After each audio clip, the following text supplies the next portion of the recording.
Welcome back to another episode of Chat with the Archaeologist, presented by the Mesa Prieta Petroglyph Project and hosted by yours truly, Chester Liwosz.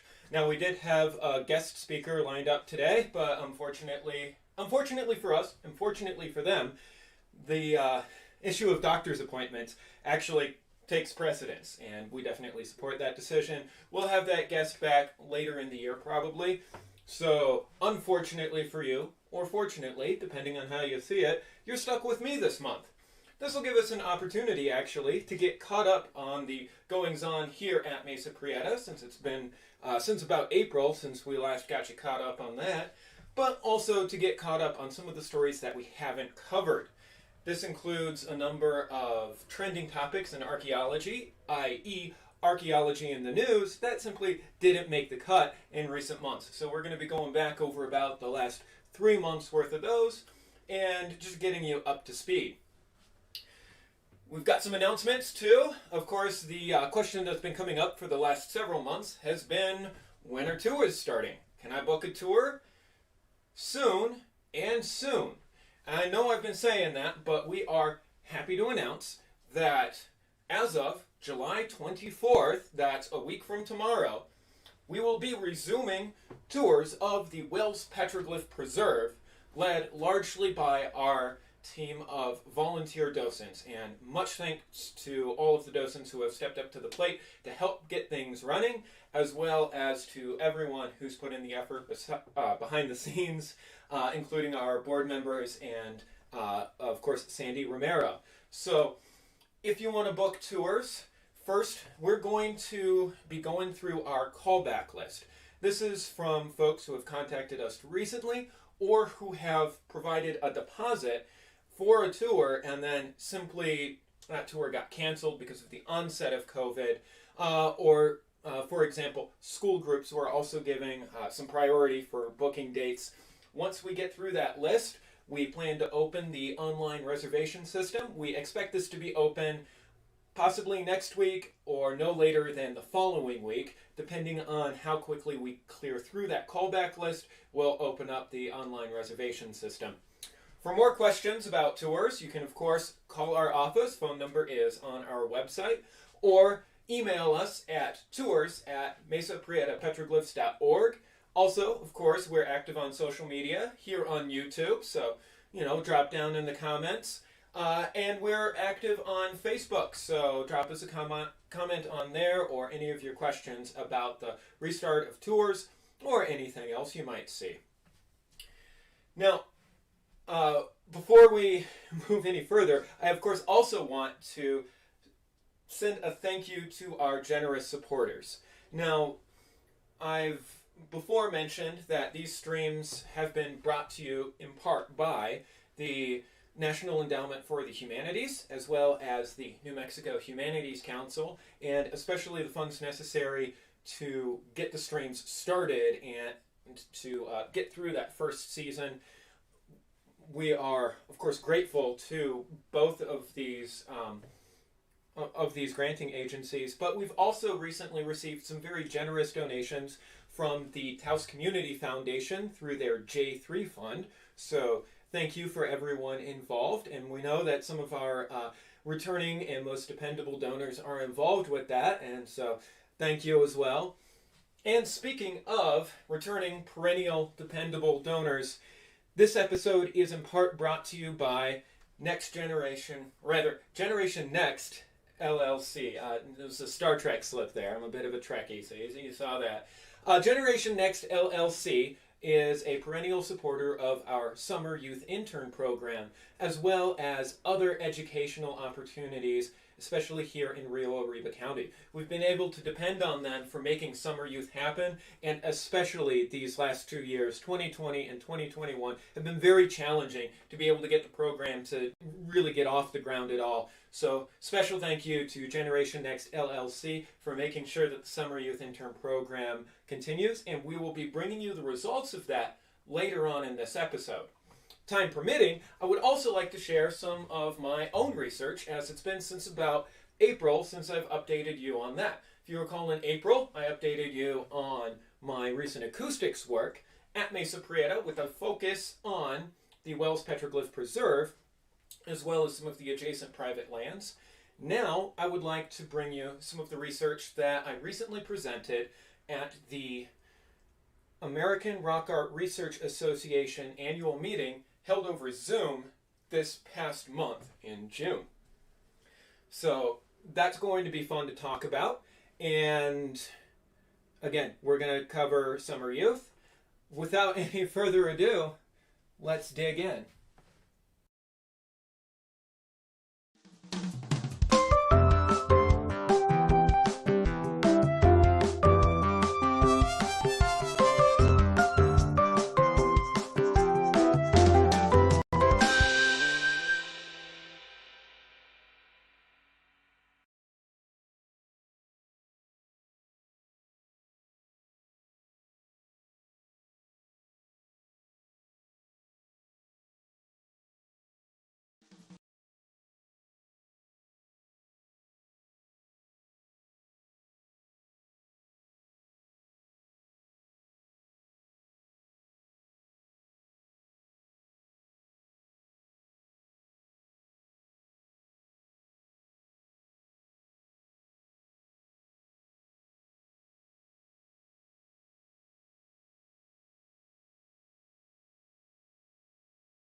There we go. We got the mic back. I don't know how long I've been going here with the mic muted.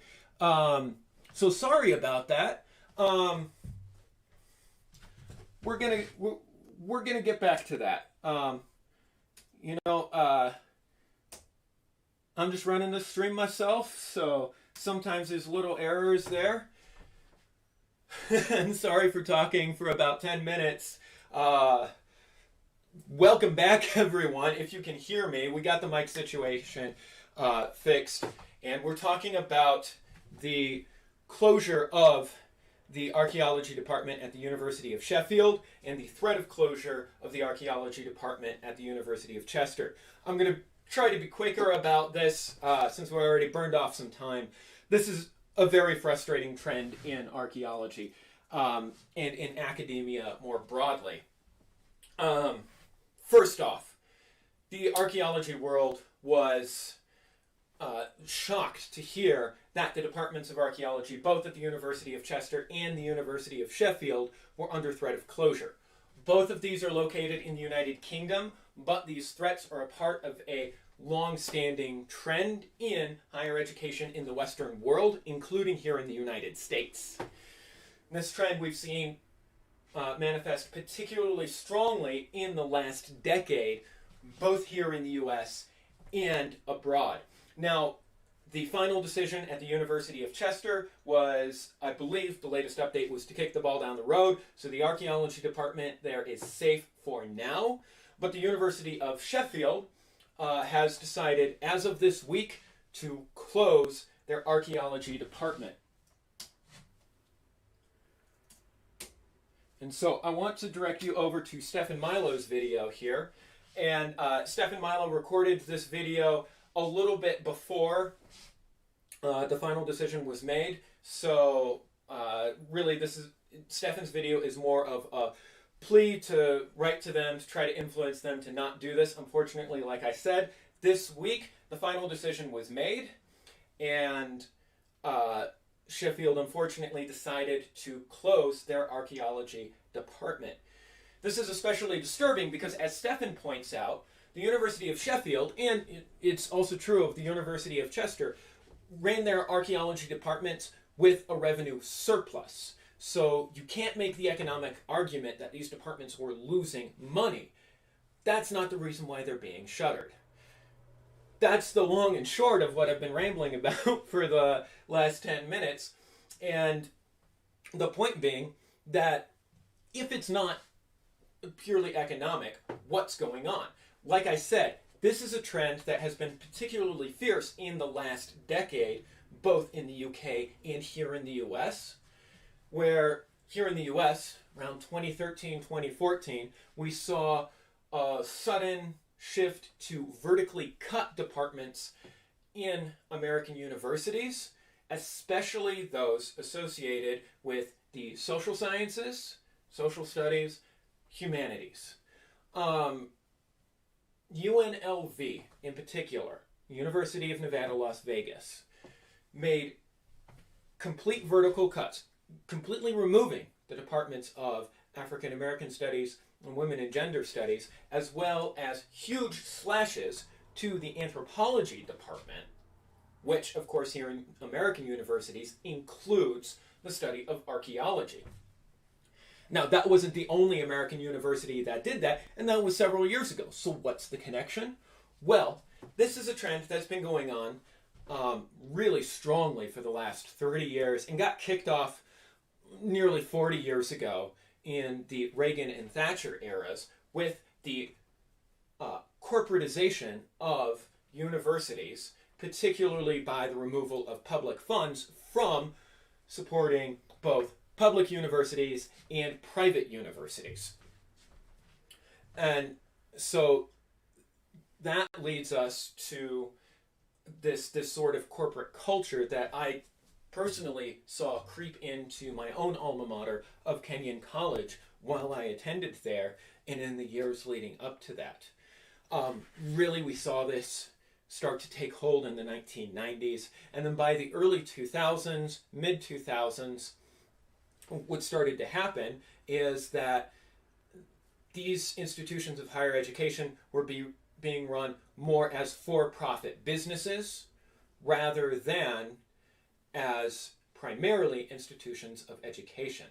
What happened at Kenyon is that Kenyon had a world-class archaeology and sociocultural anthropology field school that used to run in Honduras. Now, there were some political issues in Honduras.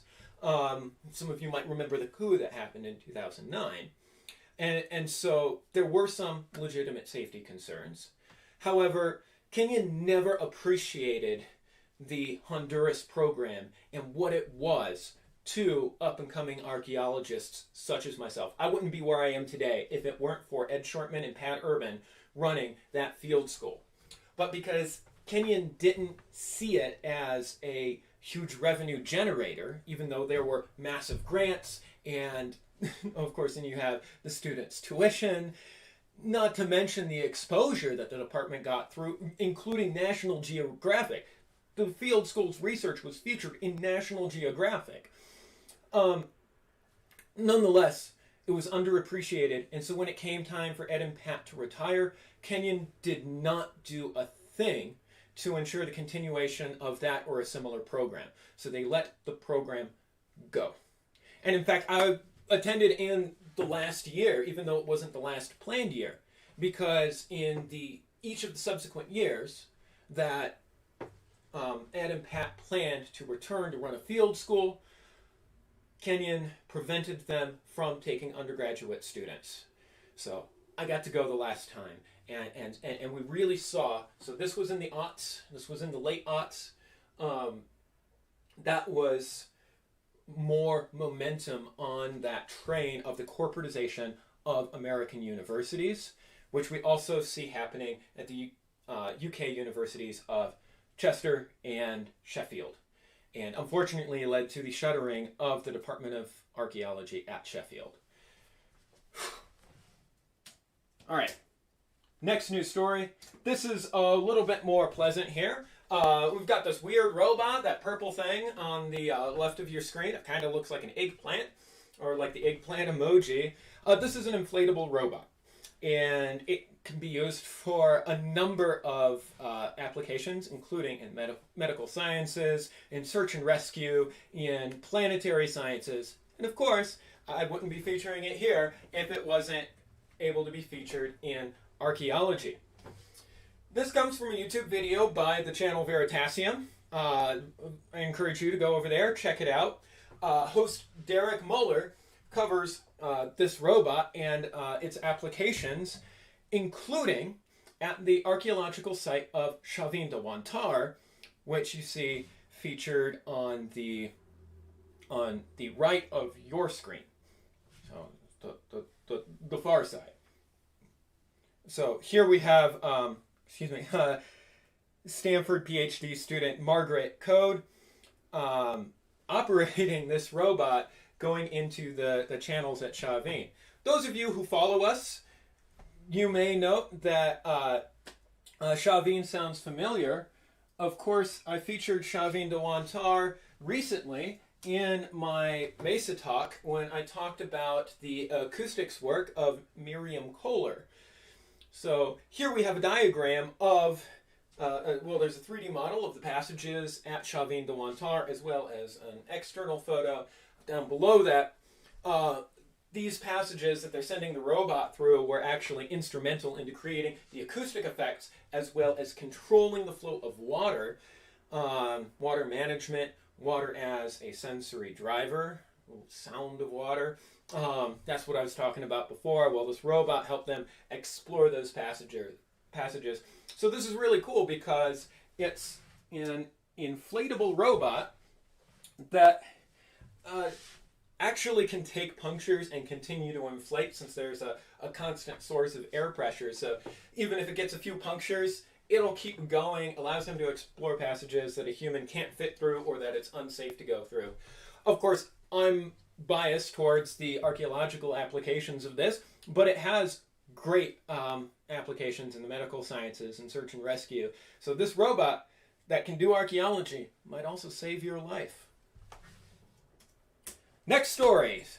Well, we have two stories that came from the channel PBS Eons on YouTube. So go ahead, go over, check out PBS Eons. PBS has supported a number of the sort of short format, 10 to 15 minute usually, science communication videos, including PBS Eons and PBS Spacetime.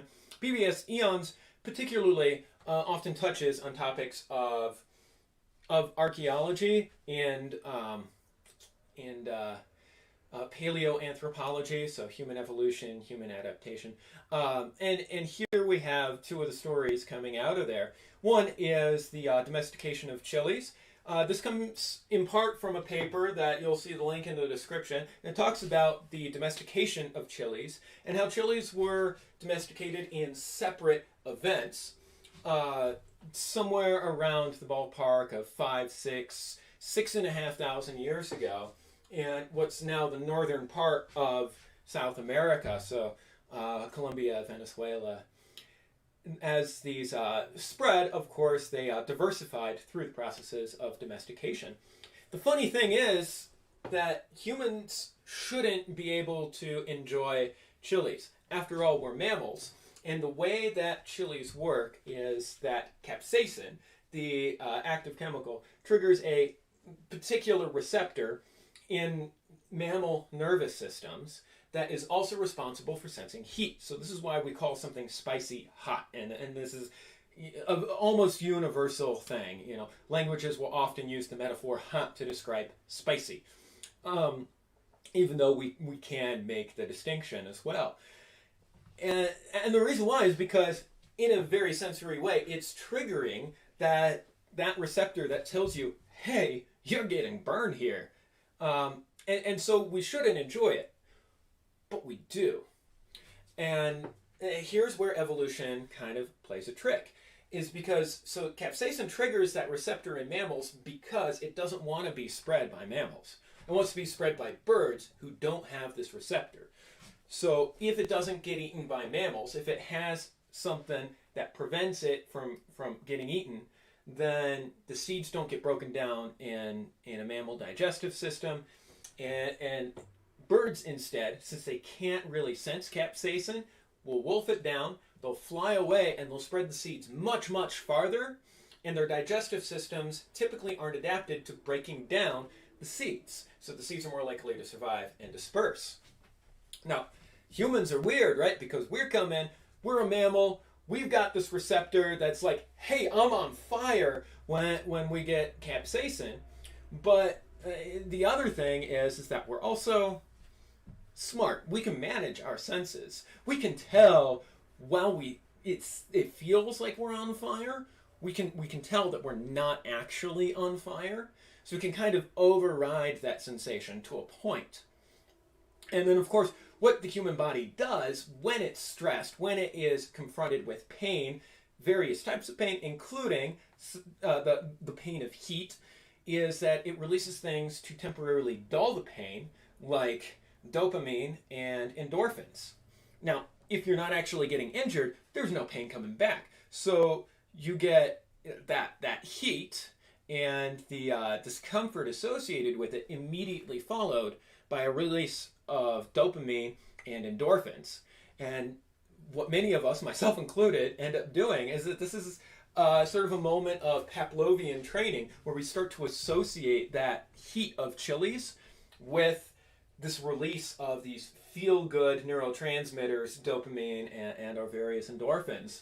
And so it becomes a little bit habit-forming, right? Because even though capsaicin is not strictly psychoactive in that it only has a direct action on receptors, well, not necessarily in our hands, but in our mouths, sensory receptors, not necessarily receptors in our brain, we get this downstream effect that we still get this release of dopamine and endorphins. We start to like it and become habit forming. So at least it's validating to hear I'm not the only one who just randomly eats hot sauce. So that's a really cool story. And then we have this other one about the evolution of handedness. And we know, again, this is PBS Eons as well. And they note that handedness begins to be clearly indicated in Homo erectus and seems to emerge with tool use. and that particularly the lateralization of the human brain seems to correspond with the production of tools, right? Of course, you're using your hand to produce tools. And so this allowed certain networks to get tied in together, and it kind of makes sense for right-handed people.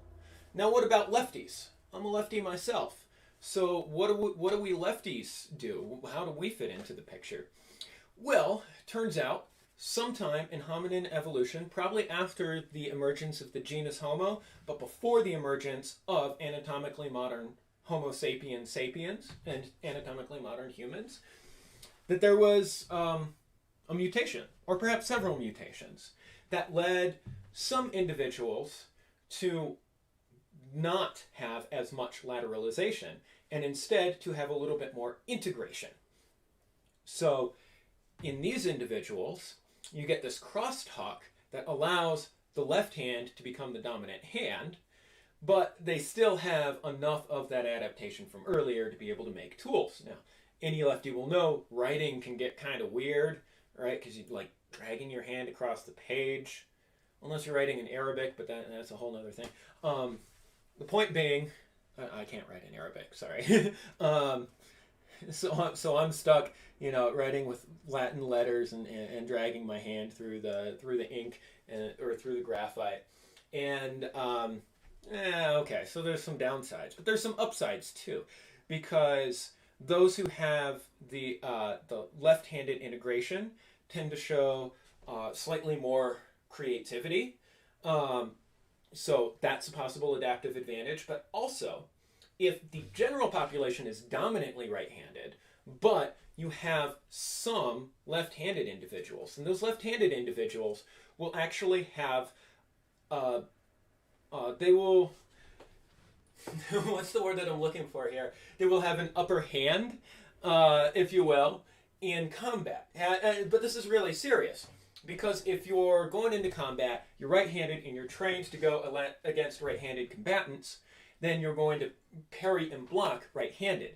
A left-handed individual is going to come in and they will become suddenly much more difficult to block because they are not the dominant way of being blocked. And so they're going to have an advantage in combat and thus will contribute to their own adaptive success and their own perpetuation in the genome. Now, of course, this effect goes away when the population approaches an even division. When it's more even, left-handed and right-handed, there becomes less of an advantage in combat, as well as some of the other advantages are thought to sort of decline as well. So the fact that most people are right-handed, but some people are left-handed, probably represents a sort of stable point in this bit of neurodiversity in human adaptation. So those are really cool episodes, and I want to finish up Archaeology in the News with just one more story here. And yeah, it looks like we'll be fine on time to keep going through the other things we want to talk about as well. So again, sorry about the loss of sound earlier, but we're going. All right, so Archaeology in the News, and I do want to tell you that historic preservation, including historic architecture, is archaeology. That's something that not everyone appreciates, but a lot of folks might have already known that. If you didn't know that, now you do. This story just came up in CNN. CNN Travel, actually, just released an article on the old New Orleans airport that was recently decommissioned, with the new terminal opening up on the other side of the runway, on the other side of one of the runways. And so right now it's office space. And it was time. It couldn't handle the larger jets of the current era, specifically the A380, the 787. Of course, it was built in the jet age. It was adapted to fit the 747, but not every terminal could. So it was decided about 8 years ago that they were going to move forward with building a new terminal and decommission the old terminal. So this is really interesting, though, because the old airport is, in fact, architecturally quite stunning, at least parts of it. It was built in multiple phases. I'll show you those phases in a moment. But, yeah, look at the background there. So you saw on the previous slide and you see on this side, there are these very interesting sort of parabolic arched large massive windows, and this is a very distinctive architectural style both of the time and of the building. Now, I said that architecture is archaeology, at least historic architecture, and that is codified in law by the National Historic Preservation Act, which lists, among other things, the criteria for buildings, objects, places to be eligible for the National Register of Historic Places, or NRHP, based on these criteria, although some states actually add in extra criteria for their own state registers. We're going to focus on these four. First off, that they're associated with significant historic events.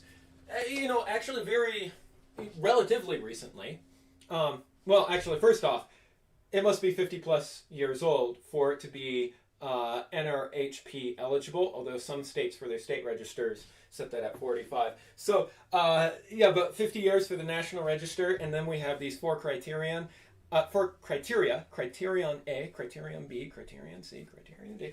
A is that it is associated with significant historic events. Now, of course, New Orleans has had numerous historic events since this airport was built in the 1950s.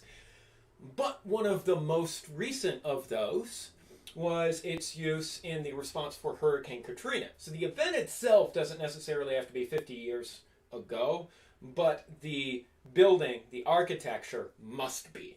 All right. And Hurricane Katrina was a significant event. Nationally, it was a significant event. We saw the response nationwide of support crews, private support crews, FEMA, private aid and donations and volunteer efforts that came in after. Well, this airport was used as a shelter for folks during the hurricane and shortly thereafter.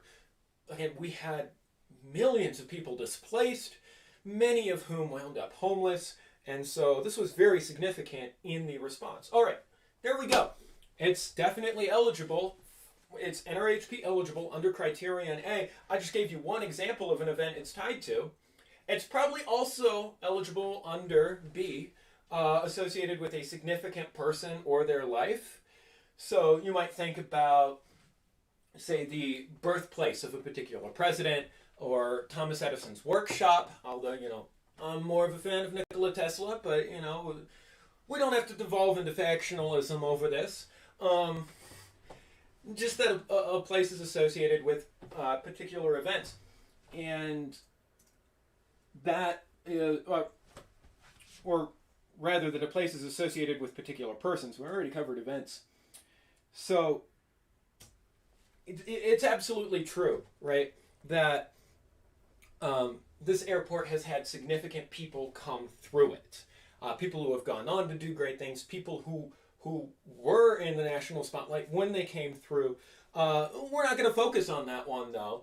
We're going to focus on Criterion C next, that it embodies a particular style, characteristic of a particular period. Well, it embodies characteristics of a particular style, a particular period, the work of a master, such as a master architect or a master artist, and or holds high artistic value. Now, rock art, in the loosest sense, we know that's a problematic term. If you watch this channel, you know this problematic term. So we're talking petroglyphs, pictographs, geoglyphs. Those are all eligible under Criterion C for having high artistic value.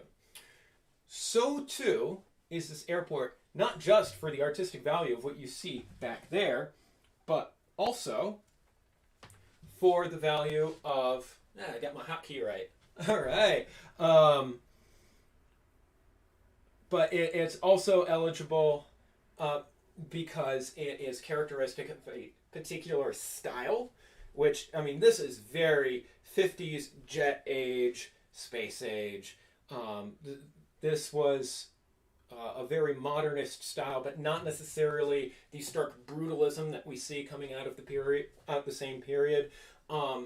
So yeah, these windows, like in this slide and like in the slide before, are truly exceptional and worthy of preservation. And then, of course, there's criterion D, likely to have historic or scientific information. This specifically means information that has not yet been recovered. So criterion D is often used for archaeological sites in that they hold historic and or scientific information that has yet to be recovered.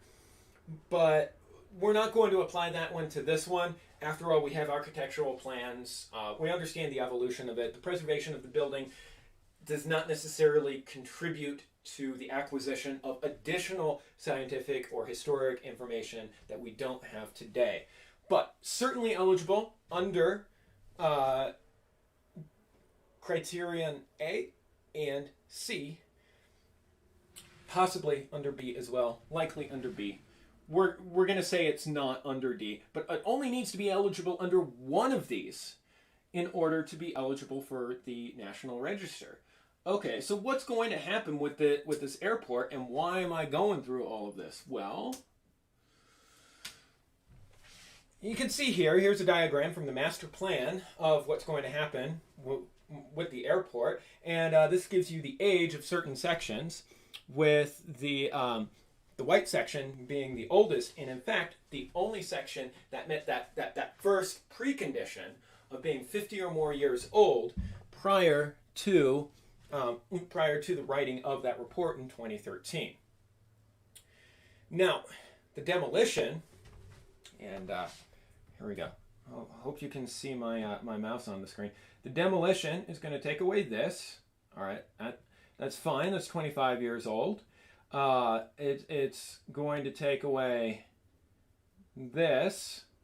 All right, those are just gates, but it's also planning to take away this. In fact, the only section that is truly eligible under NHPA for the NRHP. So this is actually potentially a violation of NHPA unless additional measures have been taken. That said, some of the buildings going to be preserved, such as the photo you see in the background of this slide, and that's this dome. But the dome is actually one of the more recent features in the building. As you can see, it's done in a different style from a different period. And while it is very diagnostic, it doesn't meet that first precondition of being 50 years old. Only the old section with those windows, these parabolic arched windows would really be NRHP eligible, and unfortunately, that's slotted for demolition. So hopefully they can stem the tide. Demolition hasn't started yet, but sections of parts of the old section of the building are critically compromised. You can see in recent Google satellite images of it that there has been a roof collapse, not in the parabolic section, but in a part of the old section adjacent to it. So in some of these white areas there has been a small roof collapse. So we... of course, you don't want a building that's structurally compromised or in danger, but certainly and again, let's hope you can see my mouse here. This right here, that needs to be preserved, or additional measures should be taken. Unfortunately, it doesn't look like that's in the master plan now, but we'll see how things evolve. Next up, the Summer Youth Intern Program, or SYIP. So once again, thank you to our friends at Generation Next LLC for sponsoring this year and previous years' Summer Youth Intern Program. Like I mentioned, it's been difficult to run this program given all the, not just restrictions and health and safety considerations around COVID, but some of the downstream impacts of those as well. And yet we had a number of students join us. you see the three in this photo who completed the program. We did have more join us for at least part of it. So shout out to everyone who participated, even if you only showed up for a day or two. Still, great of you to stick with us through this. We have been running, a part of the reason why we've had so few students is because we've been running at limited capacity in order to meet state and local health guidelines. So we do plan to run the program at a larger scale next year. If you've got a kid interested in that, check back with us in about January. So, all right, we also had some great volunteers. In the center of the photo is Bob Pinto. Thank you, Bob, for helping out. And thank you to Allison Youngs for helping out, too. Really, with the two of these folks, I couldn't have done this without the two of these folks. They really made this a much better program this year, so very grateful for that. Our students conducted research this year based on a curriculum that I prepared to try to give better context to the petroglyphs. In previous years, we've just kind of recorded the petroglyphs, and then last year we introduced new methods in virtualization of archaeology. And we really got a lot of positive feedback, so we brought that back this year. We expect to bring that back next year as well. And with these virtualization methods, they use tablets to record. They produce 3D models and virtual reality experiences, and that's pretty cool. So some of what our interns did this year actually has contributed to the release of our Archaic Panels virtual reality tour that is currently available on our website. So if you like our virtual reality tours, or our web-based virtual reality tours, thank our Summer Youth Interns, both from 2021 and from 2020, for helping make those happen. They had a lot of fun doing it, and this year we tried to wrap a little bit more in. Since these interns were largely familiar with the technologies and the processes, wanted to talk a bit more about the cultural context. So we designed the curriculum to consider the relationship between agriculture and petroglyphs at Mesa Prieta. Or more broadly, actually, to consider the artifacts and the constructed features, things like rock alignments, rock walls, that accompany the petroglyphs. And so that this year they were looking not just at the petroglyphs alone in isolation, but in this archaeological context, like we examine all archaeology with. To do that, we recorded artifacts in the field. Again, our interns used tablets to map and photograph things, such as the examples you see on this slide. That would be about, there we go. These examples, there's some artifacts right there. And then we compared those to existing collections.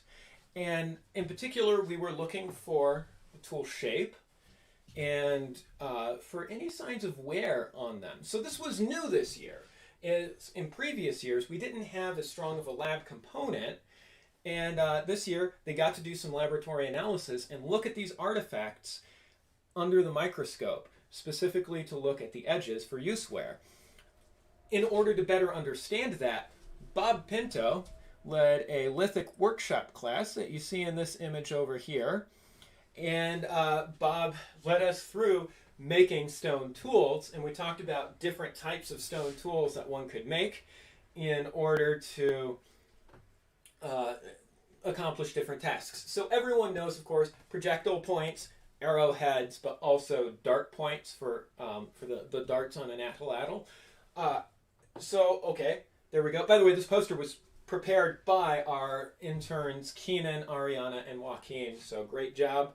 There's also a poster that our interns prepared last year that's available on our website as well. Check that one out as well. Okay, so Bob led us through this workshop to make reproduction stone tools, and then we looked at the ones that were most similar in overall shape to what we saw in the field, based on what types of techniques were likely used to produce these. And we decided that our scrapers were probably the most similar. And so then we marked different materials with them in order to create some wear on the edges of our reproductions, and compared the wear on those reproductions to the artifacts we saw in the field. And what the interns concluded is that what we saw in the field didn't look like projectile points, didn't look like it was used for hunting, but by gosh, they sure looked like they were used for preparing some sort of materials, possibly plant materials. So we see in this map in the center, sort of overhead view, the area that we were working in is about right there. And so when we find stone tools in there, whoops, a little bit ahead of ourselves there. When we find stone tools in there, we notice that they're probably associated with what other activities are going on in there. And the activities that we saw seemed to indicate that there was farming. So we have what we call a grid garden. You might have heard called a waffle garden right here, as well as a number of check dams to control the flow of water. So that's why they decided on this title, water management, because water management is really key to describing everything we saw, including the petroglyph motifs and the features. So when I said the petroglyph motifs, this includes it looks like a stepped pyramid, but we know from ethnographic sources that this is actually a depiction of clouds in a style that we call the cloud terrace. And we see this in other petroglyph compositions, sometimes in compositions that include depictions of corn stalks. So we know that that's a cloud. That's rain. So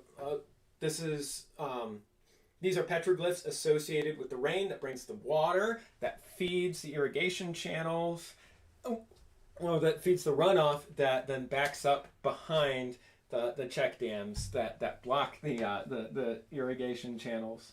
So that's really cool, right? Because that facilitates agriculture. And let's see here. There we go. And so here's the 3D model that they came up with. This is really cool. Now there's a little bit of a hole in the model that you see, and that's just because there was a big old juniper right here, so there wasn't much we could do about filling that. But what's going on here is we've got a big old boulder, and we got some stacked stones here, and we got stacked stones over here. It's about 2 meters high. That's, I'm about 1.8 meters high, so that's pretty tall. And yeah, here we go. Can rotate that 3D model, give you a better sense of what's going on.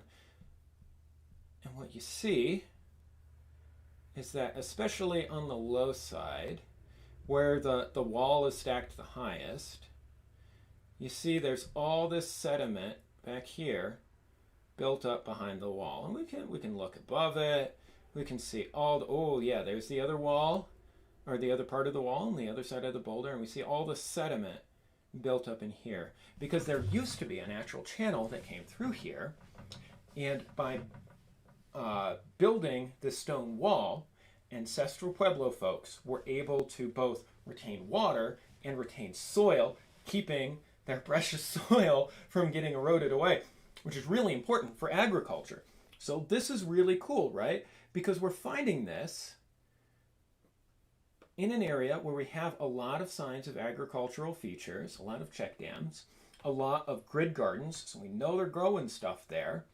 And we also see the tools used for harvesting and processing these in the same area, as well as the petroglyphs that were, there we go, I'm back here, as well as the petroglyphs that relate to rain and agriculture and bringing fertility to the land. So you'll note a couple of references in the references list, specifically Mark Allen, Carolyn Dean, and then a little bit of my own dissertation. And these were assigned readings. Hold on a second. There we go. These were readings that I assigned to get them thinking about how these things interrelate, how they're connected to each other. And so if you're interested in this connection between the landscape, what people are doing with the landscape, and petroglyphs, and you know, other sorts of rock features, cultural modifications to the landscape, check out the links for the resources by Mark Allen and Carolyn Dean. These were their assigned readings and really helped them think through how all these things sort of come together to tell one story. And speaking of telling one story, I've got one last story to tell. And that's, there we go. All right, I skipped ahead a little bit for this one, but now we're back. This is the abridged version of my short talk at the American Rock Art Research Association's conference, held virtually this year on Zoom, because, you know, we're not quite out of COVID quite yet. Although I'm told as of July 1st, COVID was canceled. So, all right, Mesoamerica, Macaws, and more. That's right. Macaws are not native to New Mexico. I'm sure you all knew that. And many of you know, or probably knew, that macaws appeared in archaeological contexts in the Southwest, going back to Chaco, as well as there was a large breeding colony in Paquimé, which is in northwest Mexico. We often see these regions as interconnected. Some will even refer to this as Southwest-Northwest. And so Mesoamerica, Macaws, and more. I'm talking about the iconography of parrots, specifically macaws, which are a type of parrot, at Mesa Prieta. And here's just one of the animations that I prepared. This is from a demonstration of a pre-alpha version of our attempts to turn our online virtual tours into a mobile app. So, we're hoping to bring you the beta version of this eventually, and we're in the pre-alpha stage right now, approaching the alpha stage. I've removed some of the interactive features in here just because they weren't important for the talk. We can see that, you know, sets you in sort of virtual reality environments. You can experience these environments on our webpage on virtual tours, and as soon as I'm done with this talk today, I'm going to release the Parrots tour on our webpage. So look out for these. This is a little bit of a thank you and acknowledgement. So in the talk, I was talking about the iconography on here. We've got a couple of turkeys. We've got this masked figure, a foot with an elongated toe. But what was most interesting was this parrot on a stick motif. This is absolutely recognizable as a parrot. We really do understand it to be that. And what's interesting about this is the fact that it seems to be on the end of a staff stick or scepter. The suggestion being that we actually have a stuffed or taxidermy bird mounted on the end of a ceremonial object like a prayer stick. However, at the ancestral site of Chaco, we don't really see signs of them processing carcasses like that. So that could actually be an iconographic shorthand for the use of feathers from a macaw or other type of parrot on a prayer stick. But we do know ethnographically that some pueblos actually did have a stuffed bird on there. So the jury's out on that. And just a little bit of a pan through the boulderscapes. As I talked about some of the background here, again, parrots are non-local, and some of them we know from strontium isotopes and from ancient DNA came from as far away as the basin of Mexico and Oaxaca. What's interesting is that's Mesoamerica, and we have other things that occur both in the Southwest and in Mesoamerica, such as, so you see the parrot at the center, above that is a knife wing motif, which we also know is shared between Mesoamerica and the Southwest-Northwest, in other words, Southwest United States and Northwest Mexico. And of course in the center we have this highly stylized parrot with the geometric patterns possibly indicating different colors of feathers on the bird. Next up, we've got this parrot here, and something interesting that came up. The Crow Canyon Archaeological Center recently, this week, presented a talk on macaws in Mesoamerica. So that was really cool. And one of the things that Chris, the presenter, talked about was that sometimes you don't see the long tail feathers, like in this example here, and those are probably juveniles. And so there's a certain seasonality associated with that. Juveniles are probably what would be brought in because you'd want the bird to bond with its keeper. They don't really take to trading so well. You really want the bird to bond with its keeper, which implies that someone made the pilgrimage, at least to Paquimé, if not all the way down to the basin of Mexico or Oaxaca. Typically, Pueblo women took care of parrots, whereas Pueblo men took care of turkeys. So this implies that at least some Pueblo women probably made the journey to northwest Mexico or Mesoamerica. Now, I was talking about the cloud terraces in Summer Youth, and here we also have cloud terraces, two of them, one inverted and one upright, meeting in the center of the panel with another stylized depiction of iconographic clouds off to the left. Here's a higher resolution image. And then over to the right, we've got the double-ended arrow, which is an iconographic shorthand for lightning, right underneath a cornstalk over which, you guessed it, a parrot flies. In fact, there's another parrot on this panel too, although it's a little bit difficult to see. So this is really interesting because, after all, parrots are associated with the south, with Mesoamerica, which is from where the summer sun comes, because the sun retreats to the south in the winter, comes north in the summer, and with it brings the monsoons. So when you bring the parrots, you're helping to bring the monsoons, and we see this connection between the monsoon rains, agriculture, and macaws, which is also some of the iconography that we saw in Summer Youth this year. Now, this is recorded in the same Rock Art Council category, category 5J, but it's not a parrot. It's most likely a raptor, such as an eagle, and we can tell because it is depicted front on with the triangular body, but they're recorded as if they're the same sort of thing, and sometimes it's hard to tell. I had a bunch of other animations for that, and we will be making that talk in my other recent talks and conference presentations available on our website, not immediately, but there is a plan to do so relatively soonish.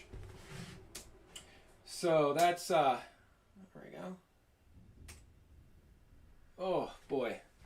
Yeah, there's always a little glitch there. All right. YouTube and Google Slides don't like to play together very nicely. All right, anyhow, wrapping up. Here's a list of references. It's 2 pages long here. Of course, there's the self-serving references at the bottom of here.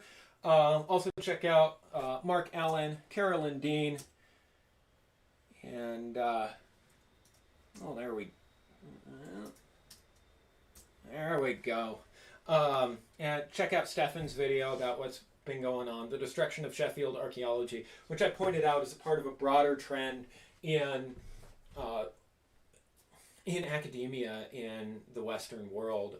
The university system has become significantly corporatized, and this has led to very uneven cuts that have been applied much less destructively to the STEM fields and much more destructively to the social sciences and to the humanities.